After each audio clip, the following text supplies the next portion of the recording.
नमस्कार, मैं हूं मनोज टिबड़ेवाला आकाश। डायनामाइट न्यूज की आज की बड़ी चर्चा में हम बात करेंगे बसपा नेता आकाश आनंद की।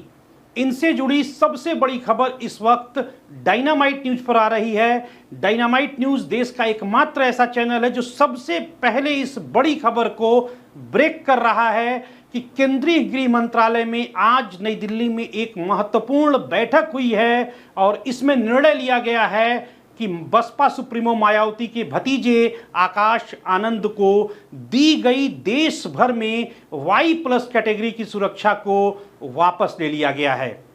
यह खबर जैसे ही डायनामाइट न्यूज पर प्रसारित हुई, मानो हड़कंप मच गया। लोग इसके निहितार्थ ढूंढने लगे कि आखिर क्या कारण है कि बसपा के इस महत्वपूर्ण नेता को देश भर में दी गई सिक्योरिटी को केंद्र सरकार ने आनन फानन में वापस ले लिया। इसके पीछे का कारण बड़ा मजेदार है। 1.5 साल बाद देश के सबसे बड़े सूबे उत्तर प्रदेश में विधानसभा के चुनाव होने हैं।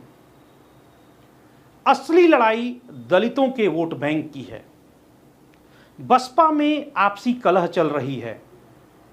मायावती ने जिस तरह से पिछले दिनों अपने भतीजे आकाश आनंद को उत्तराधिकारी बनाया, फिर निकाला, फिर राष्ट्रीय कोऑर्डिनेटर पद से हटाया, फिर खबर आ रही है कि कल फिर मायावती ने लखनऊ में अपने अहम पदाधिकारियों की एक और बैठक बुलाई है। इसमें दोबारा से आकाश आनंद को पार्टी में शामिल करने की रणनीति पर चर्चा की जाएगी। कल कुछ अनाउंसमेंट संभव है। इसी बीच केंद्र की सरकार ने एक बड़ा गुब्बारा फोड़ा है और कहा है कि आकाश आनंद को अब देश भर में कोई सुरक्षा नहीं मिलेगी।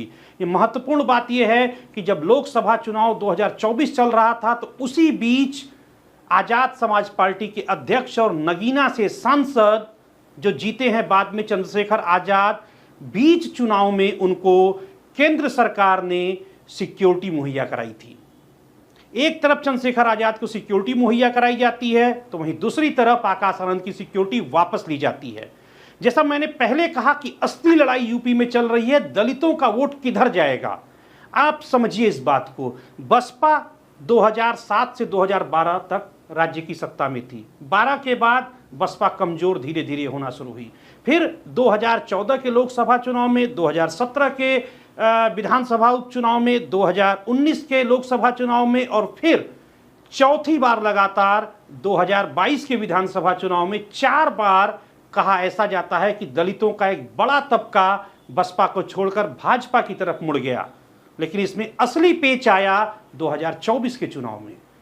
एक के बाद एक बसपा के दिग्गज नेताओं ने बसपा और भाजपा दोनों से किनारा करते हुए समाजवादी पार्टी का रुख किया और बड़ी संख्या में समाजवादी पार्टी में शामिल हुए अखिलेश यादव ने भी दिल खोलकर इन बागी नेताओं को अपनी पार्टी में शामिल किया और टिकट भी बांटी। नतीजा ये रहा कि बड़ी संख्या में दलित नेता जीते और न सिर्फ समाजवादी पार्टी देश की तीसरी सबसे बड़ी पार्टी 2024 के लोकसभा आम चुनाव में हुई, बल्कि उत्तर प्रदेश में भाजपा के विजय रथ को भी रोक दिया और उत्तर प्रदेश में सबसे अधिक सीटें लेकर आने का रिकॉर्ड 2024 के चुनाव में बनाया। तो जैसा मैंने कहा, कुल लड़ाई दलितों के वोट बैंक की है। अब देखना होगा जैसे जैसे चुनाव और नजदीक आएंगे क्या कुछ निर्णय उत्तर प्रदेश में दिलचस्प लिए जाते हैं। तो डायनामाइट न्यूज से जुड़ने के लिए बहुत बहुत धन्यवाद। एकमात्र डायनामाइट न्यूज ही ऐसा प्लेटफॉर्म है जिस पर आपको दिन की सबसे बड़ी खबर सबसे सटीक और सबसे विश्वसनीय तरीके से यहां पर मिलेगी। बहुत बहुत धन्यवाद।